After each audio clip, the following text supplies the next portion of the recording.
다 찾으신 줄 알고 한 절씩 교독하겠습니다. 예수께서 12제자를 불러 모으사 모든 귀신을 제어하며 병을 고치는 능력과 권위를 주시고 하나님의 나라를 전파하며 앓는 자를 고치게 하려고 내보내시며 이르시되 여행을 위하여 아무것도 가지지 말라. 지팡이나 배낭이나 양식이나 돈이나 두 벌의 옷을 가지지 말며 어느 곳에 들어가든지 거기서 머물다가 거기서 떠나라. 누구든지 너희를 영접하지 않거든 그 성에서 떠날 때에 너희 발에서 먼지를 떨어버려 그들에게 증거를 삼으라 하시니 제자들이 나가 각 마을에 두루 다니며 곳곳에 복음을 전하며 병을 고치더라. 본부만 헤롯이 이 모든 일을 듣고 심히 당황하니 이는 어떤 사람은 요한이 죽은 자 가운데서 살아났다고도 하며 어떤 사람은 엘리야가 나타났다고도 하며 어떤 사람은 옛 선지자 한 사람이 다시 살아났다고도 함이라. 같이 읽겠습니다. 헤롯이 이르되 요한은 내가 목을 베었거늘 이제 이런 일이 들리니 이 사람이 누군가 하며 그를 보고자 하더라. 아멘. 오늘은 능력과 권위를 주시는 주님이라는 설교 제목으로 여러분들과 제가 받은 하나님의 은혜를 나누길 원합니다. 여러분, 예수님께서 어떠한 특별한 능력을 주신다고 하면 어떤 것을 요구하시겠습니까? 오늘 본문에는 예수님이 제자들에게 치유의 능력과 모든 귀신을 제어하는 권위를 주시는 것을 볼 수 있습니다. 제가 세상적이라는 생각이 들었던 게 이 두 가지 능력만 있어도 참 잘 먹고 잘 살 수 있겠다라는 생각이 먼저 들더라고요. 본문을 보면서. 그래서 조금 회개하는 생각이 들었는데 참 제 자신이 철저하게 계산적이고 세상적이구나 돌아보게 되었습니다. 저만 거룩하신 성도님들은 그런 생각 안 하실 줄 믿습니다. 예수님이 그 제자를 세우신 목적에 대해서 본문에서는 얘기하고 있습니다. 1절 2절 말씀에 보면 예수님이 12제자를 부르시고 모든 귀신을 제어하며 병을 고치는 능력과 권위를 주셨습니다. 그리고 2절 말씀, 그 목적이 하나님의 나라를 전파하며 앓는 자를 고치게 하려 내보내신 것이라고 말씀하십니다.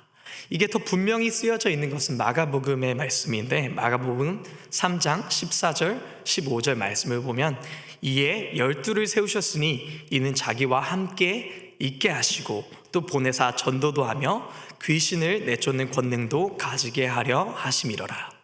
마가복음에는 12제자를 세우신 이유가 자기와 함께 있게 하시고 또 보내사 전도도 하며 귀신을 내쫓는 권능도 가지게 하려 하심이라고 쓰여 있습니다. 그렇다면 예수님께서 제자를 세우신 목적은 정말 명확하게 설명되어 있는 것입니다. 복음을 선포하고 예수님이 행하시는 일들과 사역을 그대로 제자들이 감당할 수 있게 그들을 성장시키는 것이었습니다. 여러분, 예수님의 제자의 본분이 예수님의 능력을 가지고 예수님과 함께하며 복음을 선포하러 세상에 나아가는 것이라면 이 대목에서 우리는 우리가 제자의 삶을 살고 있는지가 아닌지가 판별되는 것입니다. 예수님의 제자는 주님을 따라가며 닮아가며 그분을 전하는 삶을 사는 것입니다. 이 부분에서 많은 성도들의 오해는 특별한 콜링이 있는 사람들이 복음을 전하는 것으로 오해한다는 사실입니다. 어떤 목사님이 전도를 하거나 전도사님이 전도를 하거나 믿음이 강한 사람이 전도를 하거나 이런 것이 아니라 예수님을 영접하고 믿는 모든 자는 제자의 삶을 살아야 하는 것입니다. 여러분, 이 12제자들이 정말 복음을 선포하기 이전에 완벽하게 준비가 되어 있어서 그들이 할 수 있었을까요?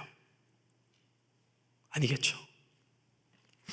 혹은 그들의 능력이 뛰어나서 이렇게 복음을 전하고 이적을 행할 수 있었을까요? 우리는 복음서의 내용을 알기 때문에 그들의 나약함과 주님이 잡혀가시자마자 그들은 주님을 부인하고 자신의 원래의 삶으로 돌아가는 제자들의 모습을 우리는 이미 알고 있지 않습니까? 제가 생각했을 때 그들은 준비가 되어서 복음을 선포할 수 있었던 게 아닙니다. 오히려 그들은 준비되지 않은 그들이 예수님께서 주신 능력을 경험하고 그를 통해서 그들이 성숙해지고 준비될 수 있게 하시는 주님의 은혜를 찾아볼 수 있는 것입니다. 제가 청년들에게 한 2주 전에 이러한 숙제를 내주었습니다.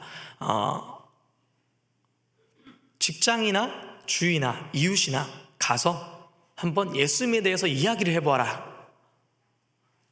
그리고 그 다음 주 주일날 와서 검사를 했어요. 전하고 왔느냐 물었는데 청년들이 너무 어렵다고 그렇게 얘기를 하더라고요. 왜 어렵냐 물어보니까 예수님에 관한 이야기를 하다가 관계적인 불편함이 오면 어떠나, 혹은 나에게 피해가 오면 어떠지? 그러한 걱정이 많더라고요. 근데 그것은 우리가 복음을 선포하는 데에 망설인 이유와 동일하다고 생각합니다. 우리가 두려워하는 것은 하나님의 복음 자체를 전하는 것을 어려워하기보다 그 전하는 것을 통해서 나에게 찾아올 불이익에 대해서 두려워하기 때문입니다. 그렇지만 세상의 복음을 선포하는 것은 제자로서 주님께서 우리에게 명령하신 그 말씀에 순종하는 것이라는 것을 우리가 모두 알고 있기 때문에 순종으로 나가야 될 줄 믿습니다. 세상의 복음을 선포하는 것은 이와 같이 쉽지 않은 일입니다. 그것은 관계적인 불편함을 감수하는 것입니다. 그것은 세상의 반대도 질타도 감수하는 것입니다. 또한 그것은 우리의 믿음을 나타내므로 십자가를 지는 일입니다. 우리가 믿음을 인해서 미움받는 일이 무엇이 있겠습니까? 복음을 선포하는 것 이외에. 그렇죠? 우리의 무슨 잘못이나 우리의 무슨 나약함이나 우리의 나약한 부분 때문에 세상의 질타를 받을 수 있어도 세상의 미움을 받는 이유, 그게 복음 선포로 인한 미움이 아니라면 그것은 우리가 약간 주님 앞에서 부끄러운 모습이 아닐까 싶습니다.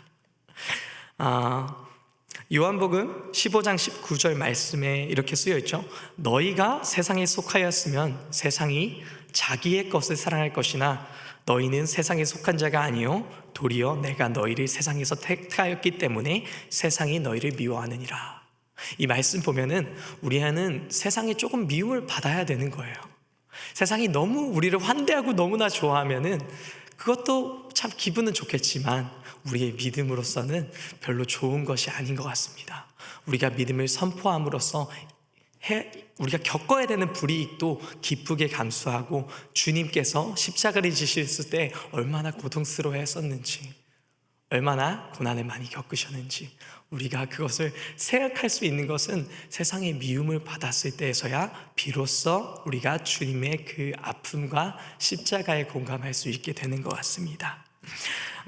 그렇기에 7절과 9절 말씀 보면 분봉한 헤롯이 이 모든 일을 듣고 심히 당황하여 하니 이는 어떤 사람이 요한이 죽은 자 가운데서 살아났다고도 하며 어떤 사람은 엘리야가 나타났다고도 하며 어떤 사람은 옛 선지자 한 사람이 다시 살아났다고도 함이라. 헤롯이 이르되 요한은 내가 목을 베었거든 이제 이런 일들이 들리니 이 사람이 누군가며 그를 보고자 하더라. 예수님의 제자들이 이러한 이적과 복음을 전파하며 막 엄청나게 소문이 많이 나니까 헤롯이 심히 두려워하고 당황해합니다. 이 사람이 누구인가? 내가 세례 요한은 목을 쳐서 죽였는데 이 사람이 누구기에 사람들 입에 오르나리고 이렇게 사람들이 이렇게 대단하다고 말을 하는가 해서 궁금해하는 것입니다. 이것은 절대 긍정적인 의미로 받아들일 수가 없죠. 헤롯은 예수님의 제자들에 대한 그 이적과 모습들에 대해서 반대적인 감정과 두려워하는 모습을 갖고 있었습니다. 세상이 예수 믿는 사람들을 볼 때에 이런 생각이 드는 것 같습니다. 왜냐하면 어떠한 종교도 기독교만큼 미움을 받지는 않습니다. 가톨릭도 마찬가지고 몰몬도 마찬가지고 다른 종교도 우리처럼 한 복음만을 선포하지 않고 한 진리만을 선포하지 않기 때문에 우리만큼 미움을 받지는 않습니다. 그러므로 우리는 이러한 미움에 약간 익숙해져야 할 필요가 있습니다. 또한 이것을 당연시 여겨야 할 수 있는 것 또한 우리가 제자의 삶을 사는 것 중에 하나입니다. 그러나 제가 제 삶을 바라봤을 때도 마찬가지고 저는 제자의 삶보다는 내가 세상에서 조금 덜 부끄럽게 살기 위해서 노력을 하는 것 같습니다. 왜냐하면 저의 관심 또한 세상에서 조금 더 잘 살면 좋지 않을까라는 욕심이 기초로 깔려있기 때문입니다. 왜냐하면 어려움을 겪는 것을 좋아하지 않습니다. 그것을 좋아하는 사람도 흔치 않겠죠, 그죠? 교회를 떠나는 사람들의 많은 이유가 이것입니다. 예수님을 믿는데 왜 내 삶이 나아지지 않는가? 예수님을 믿는데 왜 나에겐 계속해서 어려움이 찾아오는가? 우리도 은연중에 이런 생각이 있을 것입니다. 그렇게 어려움이 찾아올 때 주님 왜 이런 일을 허락하십니까? 라는 생각이 들지 않나요? 우리는 어려움을 믿음으로 반응한다면 주님이 어려움 나를 왜 주시는 건가요? 하고 원망하는 것보다 이 일을 통해서 내가 깨달아야 하는 하나님의 뜻에 우리 관심을 두는 것입니다. 사실 우리는 이 어려운 시간을 지나면 믿음이 성장하는 것입니다. 우리가 그 시절을 지나며 성숙을 경험한 사람들이 이 자리에 있는 것입니다. 오늘 본문의 예수님은 제자들에게 아주 어려운 상황을 허락하십니다. 그것은 자기 자신을 의지하지 않고 오직 주님을 의지하여 복음을 전하라는 것입니다. 또한 예수님의 당부가 말씀에 쓰여져 있는데 아무것도 가지지 말라. 지팡이도 안 되고 배낭도 안 되고 양식도 안 되고 돈도 안 되고 옷도 한 벌 외에는 안 된다고 합니다. 여러분, 여행 가실 때 이렇게 아무것도 안 가지고 갈 수 있으신 분 계신가요? 저희는 막 캐리어에 막 이것저것 해가지고 수련회를 가도 막 꽉 채워서 어떤 막 청년 애들은 막 캐리어 2개씩 갖고 오더라고요. 2박 3일인데 저기 무엇이 들어있을까? 근데 거긴 성경이 없어요. 수련회인데 참 아이러니하죠. 근데도 그렇게 많이 챙겨오더라고요. 그렇죠? 우리는 이렇게 짧은 여행을 갈 때도 그렇게 많은 것을 챙겨서 우리가 얼마나 편안하게 지낼 수 있는 것에만 관심을 두는데 예수님은 그렇게 말씀하십니다. 아무것도 가지지 말라. 아무것도 가지지 말라. 왜 그렇게 말씀하시냐면요, 광야에 놓여진 이스라엘 사람들과 똑같은 것 같아요. 오직 하나님만 바라보고 오직 하나님만 의지하라는 하나님의 뜻인 줄 믿습니다. 그렇기 때문에 여러분, 우리가 가진 능력을 의지해서는 안 돼요. 그것이 하나님의 대신이 되면 안 돼요. 우리가 가진 물질이 있더라도 그것을 바라볼 때에 그게 하나님을 대신하는 자리가 되어서는 안 됩니다. 그렇다면 우리는 우상 숭배를 하게 되기 때문입니다. 주님께서 말씀하시듯 아무것도 가지지 말라 하시는 것은 우리가 주님을 전적으로 바라보라 말씀하시는 것입니다. 그렇다면 주님이 우리에게 주님을 의지하여 전적으로 믿음으로 복음을 선포하고 앓는 자들을 회복하라고 말씀하신 이 말씀을 의지하며 나아갈 때는 우리는 다른 것들, 내가 능력이 없어서 주님의 순종하면서 나아갈 수가 없습니다. 나는 준비가 되어 있지 않아서 나 성경 말씀을 많이 알지 못해서 저는 나아갈 수 없습니다. 말하는 것은 모두 변명이 되어버리는 것입니다. 왜냐하면 능력과 권위는 주님께서 주시는 것이기 때문입니다. 능력과 권위는 주님이 주시는 거기 때문에 여러분들이 아무것도 가지지 않아도 주님께서 주신 마음과 순종만 있으면 주님의 능력과 권위로 복음을 당당하게 이 세상에 선포할 수 있을 줄 믿습니다. 아멘. 저는 그 제자들의 복음의 선포함과 치유의 능력이 일어난 것은 아무것도 가지지 않고 주님을 의지하며 나아가기 때문이라고 생각합니다. 주님을 의지할 때 주님께서 역사하십니다. 그들이 자신의 능력과 가진 것으로 복음을 전했다면 오히려 그들의 믿음이 주님 안에서 멀어져 주님의 행하심이 거기서 나타나지 않았을 것 같아요. 그렇게 주님은 그들에게 아주 세세하게 그들이 하지 말아야 할 것과 가지지 말아야 할 것에 대해서 당부하고 계십니다. 이처럼 그들이 기본적인 생존을 위해서 필요한 것 또한 갖지 말라 하는 것과 예수님은 다음으로 그들이 하지 말아야 할 것에 대해서 말씀하고 계십니다. 4절과 5절 말씀, 어느 집에 들어가든지 거기서 머물다가 거기서 떠나라.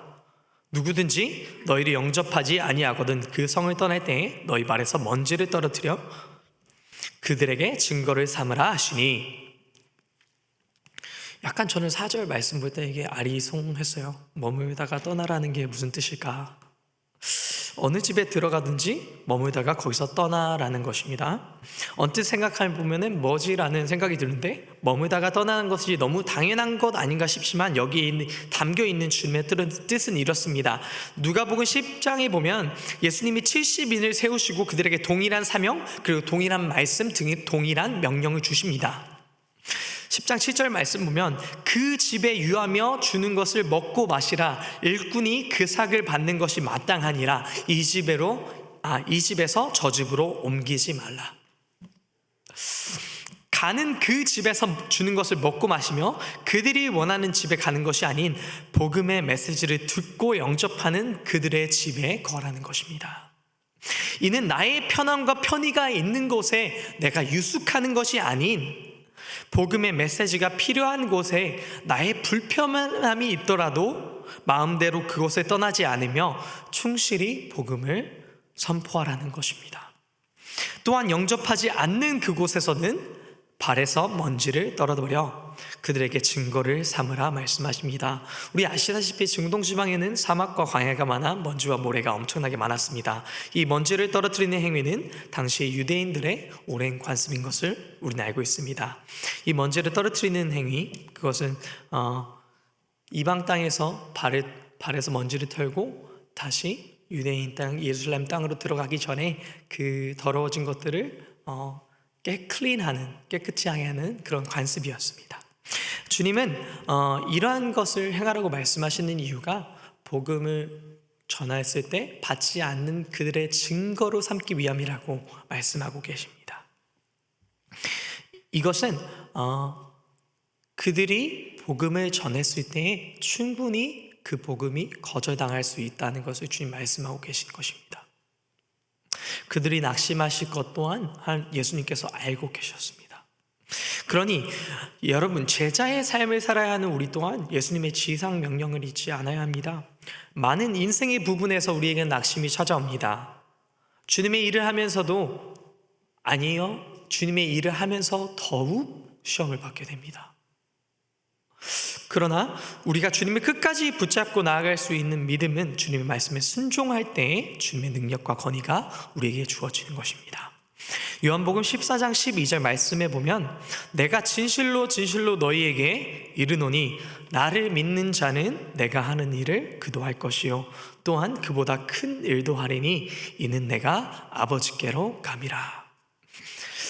예수님을 믿는 자는 예수님이 함께 거하셔서 예수님이 하는 일뿐만 아니라 더 큰 일도 할 수 있게 된다고 주님께서 말씀하셨습니다.